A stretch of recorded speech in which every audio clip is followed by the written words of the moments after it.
اعوذ باللہ من الشیطان الرجیم بسم اللہ الرحمن الرحیم الحمد للہ رب العالمین وصلی اللہ علی محمد وآلہ الطاہرین اللہم صلی علی محمد وآل محمد وعجل فرجهم۔ خوب بات چل رہی تھی سوروں کے مکی اور مدنی ہونے کا معیار اور اس کا پیمانہ کیا ہے۔ بتایا کہ 3 معیار ہیں، 3 پیمانے بتائے گئے ہیں۔ سب سے پہلا معیار ہے معیار زمانی۔ معیار زمانی کے مطابق جو سورہ یا جو آیت ہجرت سے پہلے نازل ہوئی وہ مکی ہے، اور جو ہجرت کے بعد نازل ہوئی وہ مدنی ہے۔ اب اس معیار کے مطابق ہو سکتا ہے کہ ہجرت سے قبل اللہ کے نبی مکے سے گئے ہوں مدینہ اور وہاں نازل ہوئی ہو تب بھی مکی رہے گی، یا ہجرت کے بعد مدینے سے مکے آئے ہوں اور یہاں پہ آیت نازل ہوئی ہو یا سورہ نازل ہوا تو وہ مدنی ہی رہے گا۔ ٹھیک۔ دوسرا معیار تھا مکانی، معیار مکانی۔ ٹھیک۔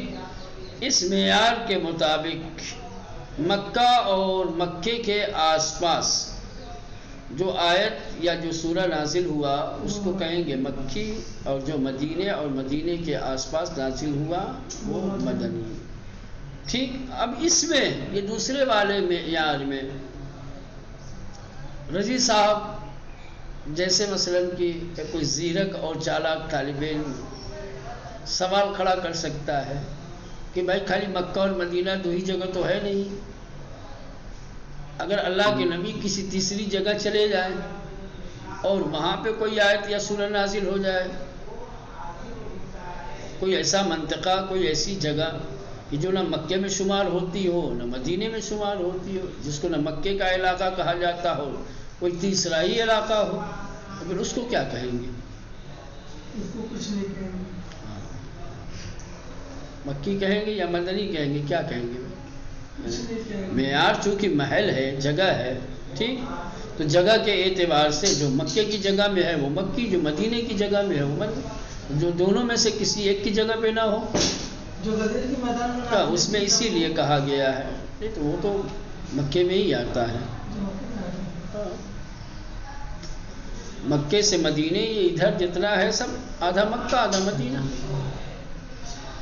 لیکن اب ان دونوں کے بیچ سے نکل کے کہیں تیسری سمت چلے جائے جیسے شام، اسی لیے کہا گیا ہے تیسرے معیار میں کہ روایت جو کل پیش کی تھی کہ 3 مقامات پر، 3 جگہوں پر، 3 علاقوں میں قرآن مجھ پر نازل ہوا، مکہ، مدینہ اور شام۔ شام سے مراد کیا ہے؟ تبوک ہے۔ ٹھیک جی۔ چلیں اب تیسرا معیار ہے خطاب۔ کچھ لوگوں نے خطاب کو مکی اور مدنی ہونے کا معیار قرار دیا ہے۔ جس سورہ یا آیت میں خطاب مشرکین کافرین سے کیا گیا ہے وہ مکی ہے، اور جس سورہ یا جس آیت میں خطاب صاحب ایمان سے ہے وہ مدنی ہے۔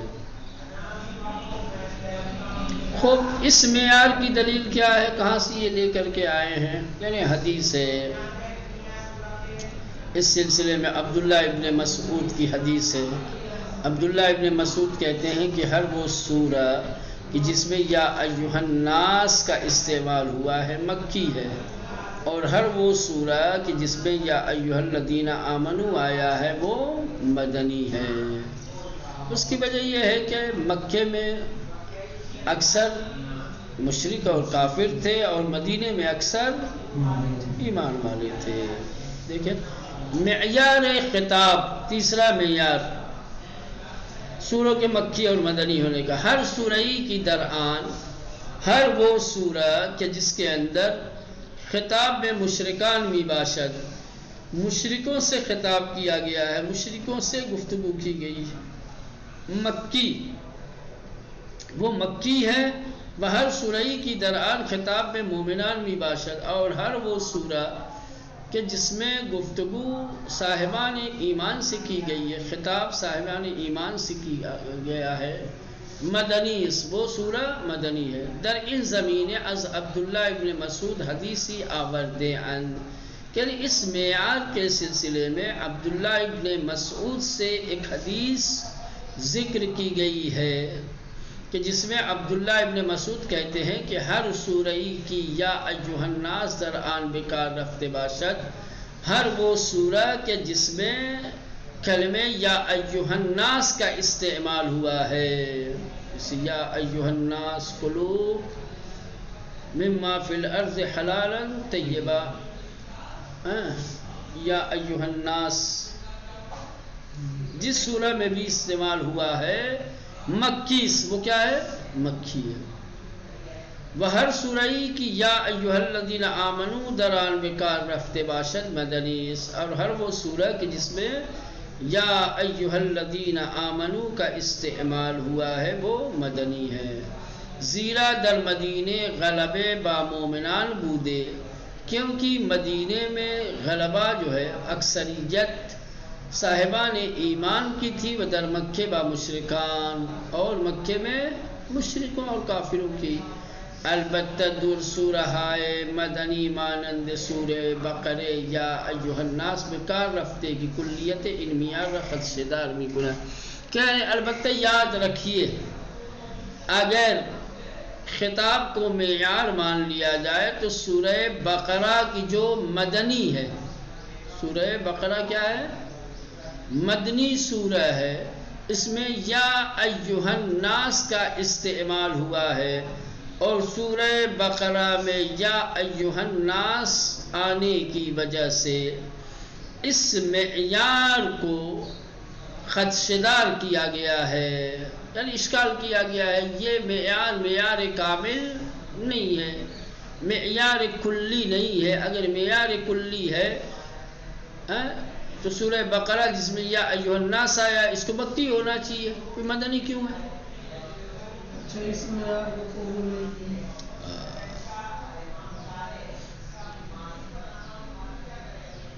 یہ تیسرے معیار میں خطاب کو معیار بنایا گیا ہے. کہا کہ خطاب دیکھیں گے کہ خطاب کس سے کیا گیا ہے. اگر خطاب مشرکوں سے ہے تو سمجھ جائیے کہ وہ مکی ہے. اگر کسی سورہ میں خطاب صاحبان ایمان سے کیا گیا یا ایھا الذین آمنوا آیا ہے تو یہ مدنی ہے. ٹھیک. تو سورہ بقرہ اس میں یا ایھا الناس آیا ہے، اس معیار کے مطابق کیا ہونا چاہیے؟ مکی ہونا چاہیے، لیکن تو پھر معیار کہاں گیا آپ کا؟ خدشدار ہوا کہ نہیں؟ معیار پہ چوٹ پہنچی کہ نہیں؟ یہ خوب برائے تشخیص سورہائے مکی و مدنی، مکی اور مدنی سوروں کی تشخیص کے لیے، پہچان کے لیے ملاکہائی را مشخص کردے اند کی کچھ ایسے ملاک و معیار معین کیے گئے ہیں کہ ہر ایک بتنہائی نمی تواند ملاک جامع و معنی باشا، کہ جس میں سے کوئی ایک معیار جامع اور کامل نہیں ہو سکتا. یہ جو تینوں بیان کیے گئے ہیں یہ کامل تھوڑی ہیں، غالب ہیں. بات سمجھ رہے ہیں؟ اگر آپ قرآن کی جستجو اور تحقیق کرنے بیٹھیں گے تو یہ تینوں ملاکوں کو خدشدار کیا جا سکتا ہے، چاہے وہ مولانا زمانی ہو یا مکانی ہو یا خطابی ہو. لہذا کیوں ایسا ہے؟ ظاہر سی بات ہے یہ ایک اکیلا معیار نہیں ہو سکتا جامع اور کامل، بہت مشکل ہے. 23 سال لگے ہیں قرآن کے نازل ہونے میں. اب ان 23 سالوں میں آپ معیار کس چیز کو بنائیں گے؟ مکی اور مدنی ہونے کو، زمانے کو بنائیں گے، ہجرت کو، قبل از ہجرت اور بعد از ہجرت. اس میں بھی سوالات کھڑے ہوتے ہیں.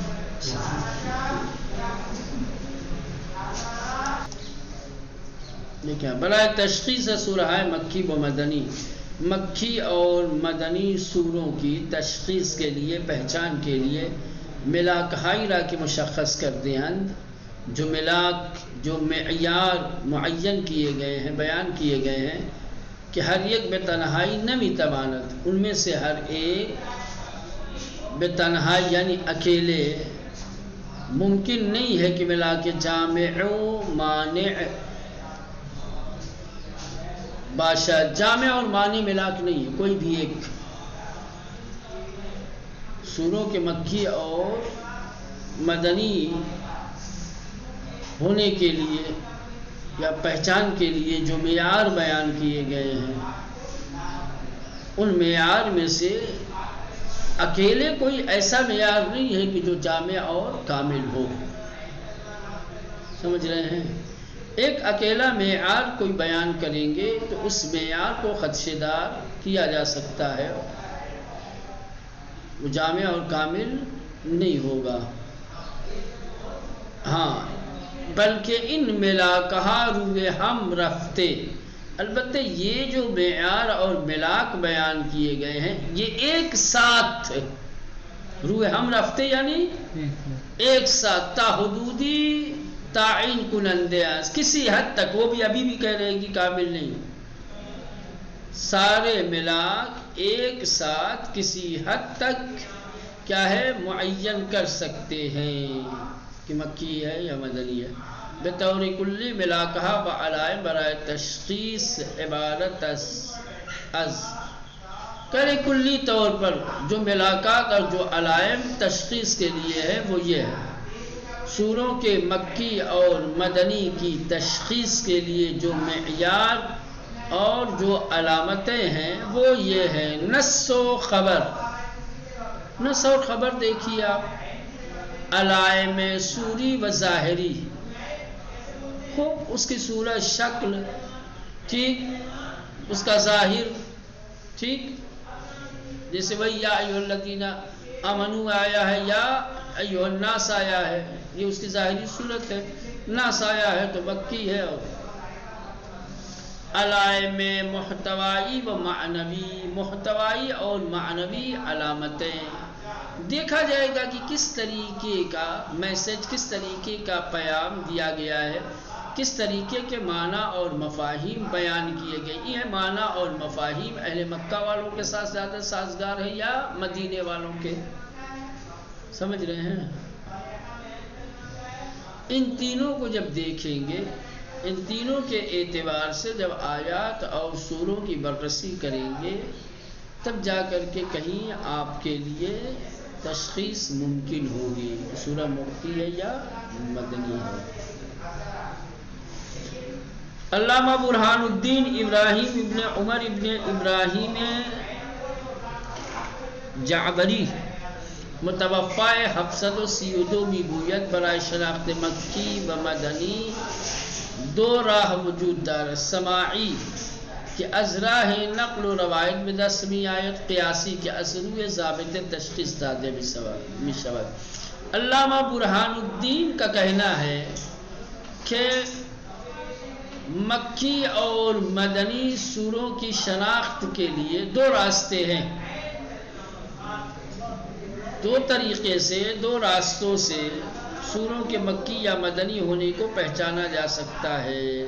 ایک سماعی اور ایک قیاسی ہے۔ سماعی سے مراد یہ ہے کہ آپ جائیے روایات دیکھیے، احادیث دیکھیے، ہے نا، احادیث و روایات سے پتہ چل جائے گا مکی ہے یا مدنی ہے۔ ایک دوسرے قیاسی جو ضابطے بنائے گئے ہیں، جو قاعدے قانون تشخیص کے لیے، جو معیار تشخیص کے لیے ذکر کیے گئے ہیں، ٹھیک، ان معیار پہ آپ تولیہ دیکھیں، اس معیار کے مطابق مشخص ہو جائے گا، اس معیار کی وجہ سے مشخص ہو جائے گا کہ مکی ہے یا ٹھیک۔ یہ علامہ برہان الدین ابراہیم ابن عمر ابن ابراہیم کے، جن کی وفات 732 میں ہوئی ہے، یہ کہتے ہیں کہ سوروں کے مکی اور مدنی شناخت کے لیے، معرفت کے لیے دو راستے ہیں. دو راستوں سے پہچانا جا سکتا ہے کہ سورہ مکی ہے یا مدنی ہے. نمبر 1 سماعی، کہ ازراہ نقل و روایت بدست می آیت، یہ روایت اور احادیث کے نقل سے پتہ چلے گا. روایتیں بتائیں گی، کچھ روایتیں ایسی ہیں کہ جس سے مشخص ہو جاتا ہے، معین ہو جاتا ہے کہ یہ سورہ مکی ہے یا مدنی ہے. تو روایت نے اگر کہہ دیا تو بات تمام ہو گئی. ٹھیک. جہاں روایت نہیں ہے وہاں قیاس دیکھیے. جن سوروں کے سلسلے میں روایت موجود ہے وہاں روایت کو معیار تشخیص بنائیے، اور جہاں پر روایت نہیں ہے وہاں پر مکی اور مدنی ہونے کا معیار قیاس کو بنائیے. قاعدے قانون ضابطے کو دیکھیے، کیا معیار ہے مکی ہونے کے مدنی ہونے کے، اس کے اعتبار سے دیکھیے. سورہ میں اگر مکی معیار پائے جاتے ہیں تو مکی کہلائے، مدنی معیار ہے تو مطابق ہے تمہارا. قیاسی کہ ازرو ضابطے تشخیص زادے بھی شود، کہ جو ضابطے اور قاعدے اور قانون سے پہچانا جائے گا. انگونے کی علقمہ ابن قیس، ویسے ہی کہ جیسے علقمہ ابن قیس کی جن کی 62 میں وفات ہوئی ہے. از عبداللہ ابن مسعود روایت کر دیا، اس نے عبداللہ ابن مسعود سے روایت کی ہے.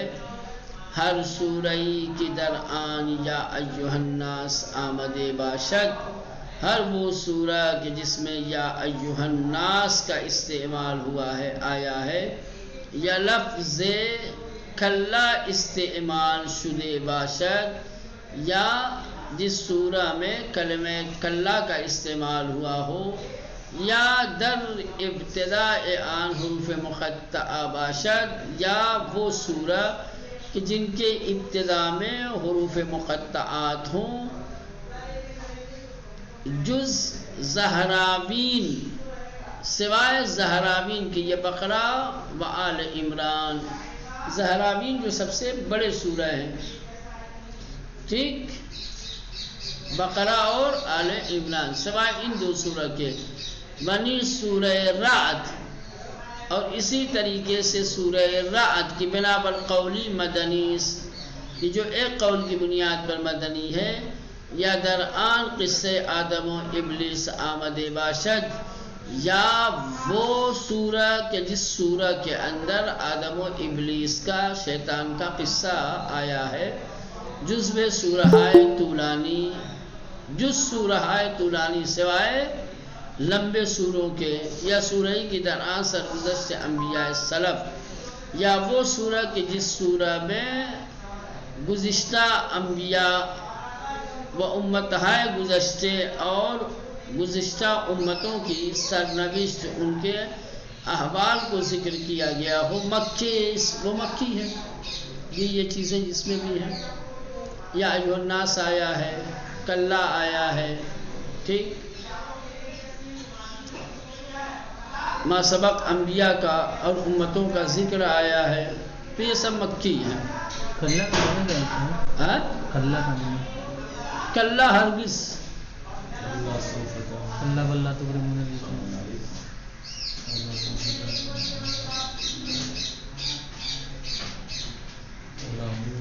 ہر سورئی کی درآن از فریضے و تکالیف و حدود شرعی سخن گفتے شدے باشد، اور ہر وہ سورہ کہ جس سورہ میں فریضے اور تکالیف اور حدود شرعی کی بات کی گئی ہے وہ مدنی. سمجھے، جس میں واجبات کو بیان کیا گیا ہو، تکلیف کوئی دی گئی ہے، حدود شرعی بیان کی گئی ہیں، کس گناہ کی کیا سزا ہے، یہ سب یہ مدنی ہیں.